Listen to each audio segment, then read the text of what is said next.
안녕하세요. 오칼리스입니다. 며칠 동안 몸살로 누워 있었습니다. 구독자 아마이 님이 안부 인사를 해 주셔서 감동받았습니다. 감사합니다, 아마이 님. 영상은 10일 전에 촬영을 했는데 편집을 못 했습니다. 누워서 영상 편집을 해야 하는데 하면서 몸이 말을 듣지를 않더라고요. 냉장고에서 홍삼 하나 꺼내 먹고 커피 한 잔 마시고 충전해서 편집하고 있습니다. 벌써 3 월입니다. 이제는 봄이라는 단어가 어울리는 계절에 왔습니다. 그래도 아직 꽃샘추위가 남아 있으니까 건강 조심해야 할 것 같습니다. 오늘은 펜 드로잉을 배우고 싶어 하시는 분들을 위해서 준비했습니다. 그림을 처음 시작하시는 분들에게도 해당이 됩니다. 펜 드로잉을 어떻게 시작해야 할지 모르겠다는 분들이 많으십니다. 저도 그랬습니다. 펜 드로잉은 연필선 없이 막바로 그리는 매력이 있는데요. 그림을 처음 시작하시는 분들에게는 펜 드로잉이 조금 어렵게 느껴집니다. 그래서 연필로 먼저 그려보시고 연습을 한 다음에 펜으로 선을 그으면서 연습을 하는 방법이 있습니다. 연필로 선을 긋고 위에 펜으로 선을 씌우다가 어느 정도 자신이 생기면 한번 펜으로 그어 보세요. 펜 드로잉을 시작하는 10가지 방법. 첫 번째, 사물을 단순화시켜라. 처음부터 욕심내어서 디테일하게 그리다 보면 지칩니다. 그림 그리는 시간이 힘들어집니다. 그래서 사물을 아주 단순하게 그리는 연습을 시작합니다. 제가 지금 그리고 있는 계란을 보시면서 설명을 들어보세요. 계란의 타원형은 한 선에 그리기가 쉽지 않습니다. 그래서 대충 윤곽을 눈대중으로 점으로 찍어둡니다.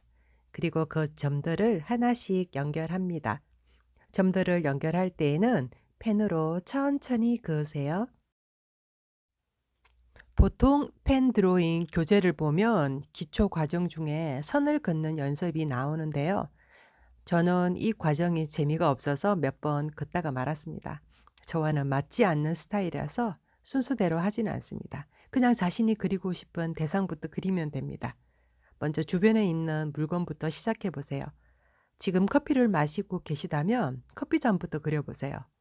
컵의 종류도 다양하게 많으니까요. 이왕이면 자신이 좋아하는 대상을 그리는 게 덜 지루하고 재밌습니다. 전 푸드 드로잉 하는 걸 좋아해서 과일이나 오늘 먹었던 것을 자주 그리는 편입니다. 두 번째, 선은 과감하게 그으라. 선을 그을 때 주저주저 하면서 털선을 많이 그리다 보면 그림이 지저분해집니다. 여기서 털선이란 짧게 짧게 그리는 선을 털선이라고 합니다. 펜 드로잉은 수정을 할 수가 없기 때문에 많이들 신경 쓰는 부분입니다. 그렇지만 주저하다 보면 그림이 발전이 없습니다. 그러니까 과감하게 선을 그으시기 바랍니다. 세 번째, 똑같이 그려야 한다는 생각을 버려라. 두 번째와 연결되는 말인데요. 내가 그리고자 하는 사물과 똑같이 그려야 한다는 강박관념을 버리라는 말입니다. 사물을 바라보는 관점에 따라서 사물은 조금씩 다르게 보이는데요. 똑같이 그려야 한다는 생각을 내려놓고 그림을 그려보세요. 나만의 스타일로 그림을 그린다고 생각하면 훨씬 마음이 편합니다. 눈에 보이는 대로 그냥 그리세요. 옆에서 누가 뭐라고 하든 간에 그냥 그리세요. 무소의 뿔처럼 가라는 말이 있죠? 그냥 그리는 겁니다. 네 번째, 매일매일 꾸준히 그려라. 이 부분이 가장 중요하다고 생각합니다. 매일 30분 이상의 시간을 투자해서 꾸준히 매일매일 그려야 그림이 발전이 있습니다. 며칠 쉬다가 온종일 그리면 되지 않느냐고 하시는 분들이 있는데요. 이건 폭식에 비유해 보면 쉽게 이해가 가실 겁니다. 하루 온종일 그림을 그리면 다음날 지쳐서 그림을 그리지 못합니다. 매일 야금야금 커피 마시듯이 영양제 먹듯이 꼬박꼬박 그리시면 됩니다. 가랑비에 옷이 젖는다는 말이 있죠. 전 그림 그릴 시간이 없어요. 라고 하시는 분들이 있을지도 모릅니다. 시간은 만들면 되니까요. 저 같은 경우는 대중교통을 이용할 때 시간이 길어지면 펜 드로잉을 합니다. 약속 시간에 먼저 도착했을 때 지루한 시간에도 펜 드로잉을 합니다. 항상 드로잉 도구들을 가방에 넣어서 가지고 다닙니다.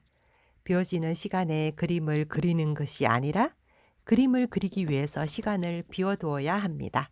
그래서 습관처럼 그림 그리는 것을 몸에 익혀야 합니다.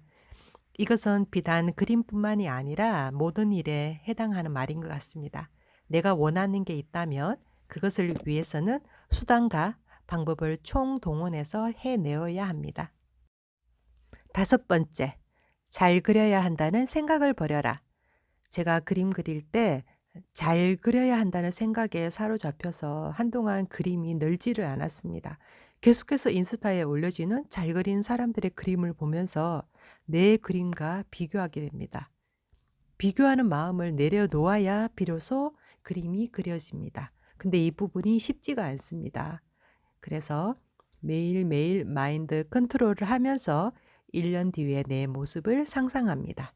지금보다 훨씬 잘 그리고 있는 모습을 상상하면 기분이 좋아집니다. 처음부터 잘 그리는 사람은 극히 드물어요. 우리는 천재가 아니니까요. 마음 편하게 그림을 접하시기를 바랍니다. 여섯 번째, 그림 그리는 시간을 즐겨라. 오랫동안 그림을 그리다 보면 그 시간이 의무처럼 느껴질 때도 있고 숙제처럼 생각될 때도 있습니다. 그럼에도 불구하고 그림 그리는 시간을 즐기는 여유를 가지세요. 저는 제가 그리고 싶은 그림의 목록을 만들어서 사진을 저장해 두고 하나씩 하나씩 그리다 보면 성취감도 느껴지고 보람을 느낍니다. 혼자서 그림을 그리는 게 힘드시다면 네이버 블로그나 밴드에서 그림 그리는 곳이 많습니다. 그곳에 가입해서 함께 그림도 그리면서 소통을 하다 보면 그림이 더 즐거워집니다. 저도 그렇게 시작을 했습니다. 내가 그린 그림을 자랑도 하면서 서로 칭찬글도 주고받으면 더욱 에너지가 생깁니다. 일곱 번째, 나만의 그림 롤 모델을 만들어라. 제가 그림을 시작할 때에 롤 모델이 몇 분이 있었습니다. 일러스트레이터인 레엔 데커와 로먼 로겔, 벤자민 라콩보를 특히 좋아합니다. 이분들의 그림들을 저는 핀터레스트에 다 저장해 놓고 분류해서 하나씩 하나씩 따라 그렸습니다. 내가 좋아하는 롤 모델의 그림을 따라 그리다 보면 그림 그리는 시간도 행복해지고 다양한 기법을 배우게 됩니다. 그리고 한 달 뒤, 두 달 뒤 점점 내 그림이 변화하는 걸 눈으로 확인할 수가 있습니다. 롤 모델의 그림을 따라 그리다 보면 롤 모델의 그림을 담고 싶어서 더욱 열정을 불태우기도 합니다. 여덟 번째, 매일매일 기록을 하라. 이것도 아주 중요한 일입니다. 기록하지 않으면 아무것도 남아있지 않습니다. 저는 그림을 그리기 시작한 3년 전부터 그림 그리는 밴드에도 올리고 인스타그램, 페이스북, 유튜브, 핀터레스트에도 공유를 합니다. 밴드에는 저만의 계정을 몇 개 만들어서 그림을 올리기도 하고 그림 자료를 올리는 곳도 있습니다. 매일매일 기록을 하다 보면 1년이 지나서 돌아보면 기록이 또 하나의 개인의 역사가 됩니다. 그래서 전 꼭 기록을 하라고 말씀드립니다. 그리고 못 그렸던 그림이라도 버리지 말고 모아두세요. 처음 시작하시는 분들에게는 작은 사이즈의 스케치북에 그림을 그려보시라고 그럽니다.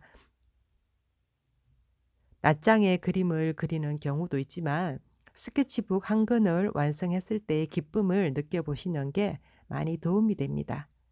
비가 오거나 날씨가 흐릴 때 지난 스케치북 꺼내어서 그림을 보는 재미가 아주 쏠쏠합니다. 아홉 번째, 다양한 도구, 재료를 활용하라. 펜 드로잉을 배운다고 해서 굳이 펜으로만 그릴 필요는 없습니다. 펜, 볼펜, 만년필, 마카펜, 펜촉이 달린 딥펜, 젤펜 등 다양한 재료를 접근하고 사용하시면서 시야를 넓히시기를 권유합니다. 저는 유튜브나 인스타에서 작가님들이 사용하시는 재료들을 다 사용해 보고 싶어서 메모했다가 구매를 하는 편입니다. 그리고 궁금한 건 그 작가님에게 메시지를 보내어서 물어봅니다. 열 번째, 자신을 믿어라. 무엇보다 중요한 게 자신을 믿는 것입니다. 펜 드로잉을 배우고 싶든 다른 장르의 그림을 배우고 싶든 자신감이 있어야 합니다. 난 그림을 못 그려. 난 그림에 소질이 없나 봐. 저도 처음엔 지렁이가 기어갔습니다. 매일매일의 노력이 오늘의 저를 만들었습니다. 여러분도 얼마든지 잘 그릴 수 있습니다. 매일매일 1년만 그려보세요. 처음 그린 그림을 버리지 마시고 사진을 찍어서 기록하세요. 그리고 한 달 뒤에 비교해 보세요. 처음 그린 그림과 한 달 뒤의 그림이 어떻게 바뀌었는지 눈으로 확인하세요. 두 달, 석 달 이렇게 1년 뒤에 그림과 비교해 보시면 그림이 너무나 달라져 있을 겁니다. 여러분 포기하지 마시고 매일매일 그리는 게 중요합니다. 저는 그림이 그리고 싶어서 미친 듯이 3년 동안 매일 5시간 이상씩 그림을 그렸습니다. 오늘은 펜 드로잉을 잘할 수 있는 방법을 이론적으로 얘기했습니다. 다음에는 펜 드로잉을 함께 그려보는 시간도 만들어 볼게요. 여러분들도 할 수 있습니다. 시작하세요. 지금 당장 원하는 게 있으면 꾸준하게 매일매일 행동해야 합니다. 포기하지 마시고 꾸준히 하세요. 여러분 하고 싶은 거 하고 사세요. 제 목소리가 저음이라 목소리 톤을 올리는 게 너무나 힘이 들어요. 제 동생이 목소리가 지루하다고 하는데 자연스럽게 말하는 게 왜 이리 힘이 드는지 몰랐습니다. 요즘 제가 책을 읽기 위해서 서평을 하고 있는데요. 며칠 전에 읽은 욕망의 불꽃, 에곤 실레와 뮤즈들이란 책을 소개합니다. 저자는 소피 헤이독이고 실화를 바탕으로 쓴 에곤 실레의 내 뮤즈들을 엮은 소설책입니다. 아주 재미있게 읽었습니다. 에곤 실레는 왜 그렇게 누드화를 많이 그렸는지 궁금했는데요. 에곤 실레의 주변 환경의 영향이 컸습니다. 어릴 때 매독으로 사망한 아버지와 항상 부부싸움을 하는 부모 아래에서 사랑을 받지 못하고 자란 에곤 실레는 동생이 유일한 가족이었습니다. 누나도 매독으로 사망을 했거든요. 스승인 클림트의 작업실에서 그림 모델인 발리를 만납니다. 발리와는 4년간의 동거를 하면서 발리는 그림 모델뿐만이 아니라 그의 연인이 되기도 하고 친구가 되기도 하고 비스가 되기도 합니다. 하지만 에곤 실레는 오스트리아 빈으로 이사를 가서 맞은편에 사는 중산층의 에디트에게 결혼을 요구합니다. 에디트의 언니인 아델은 첫눈에 에곤 실레에게 반했고 그와 결혼하려 하지만 에곤 실레는 에디트와 결혼을 합니다. 결혼 후 에디트와 아델의 사이는 점점 차가워집니다. 에디트는 언니와의 사이를 좋게 하려고 에곤 실레의 그림 모델 제의를 합니다. 아델은 그림 모델을 수락을 합니다.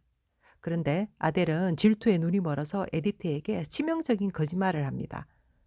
임신 6개월인 에디트는 스페인 독감이 유행하던 때 밖으로 뛰어나가 비를 흠뻑 맞고 결국 스페인 독감으로 사망을 합니다. 에곤 실레도 병간호를 하다가 3일 뒤에 스페인 독감으로 사망을 합니다. 이 얼마나 어이없는 죽음인지 모릅니다. 그리고 수십 년의 세월이 지나 에곤 실레의 그림이 전시가 된 곳에서 에디트의 그림을 본 고령의 아델은 에디트에게 미안하다고 사과를 합니다. 이 장면에서 저도 모르게 뜨거운 눈물이 울컥하고 쏟아졌습니다. 무엇이 이들을 이토록 비극으로 만들었을까요? 에곤 실레의 그림은 포르노그래피다, 외설이다, 예술이다. 늘 논란이 많은 작품이었는데요. 왜 그는 이런 그림을 그렸을까요? 그가 자라온 환경 속에서 매독으로 사망한 아버지에 대한 원망과 어머니에 대한 원망이 트라우마로 남았습니다. 여동생 게르트는 부모에게 받지 못한 사랑을 쏟은 대상이었고 그는 육체적인 욕망을 그림으로 나타낸 거라 생각합니다. 죽음에 대한 공포와 19세기 말 오스트리아의 비는 가장 화려했고 많은 사람들이 몰려들었습니다. 그들을 하나로 묶을 수 있는 건 욕망이었습니다. 에곤 실레의 누드화는 구매자들이 가장 많이 찾는 그림이었습니다. 매춘과 포르노가 성적 욕망을 착취했다면 에곤 실레는 빈의 화려함 속에 감춰져 있는 이면의 모순을 그림으로 표현하고자 한 게 아닐까 생각이 듭니다.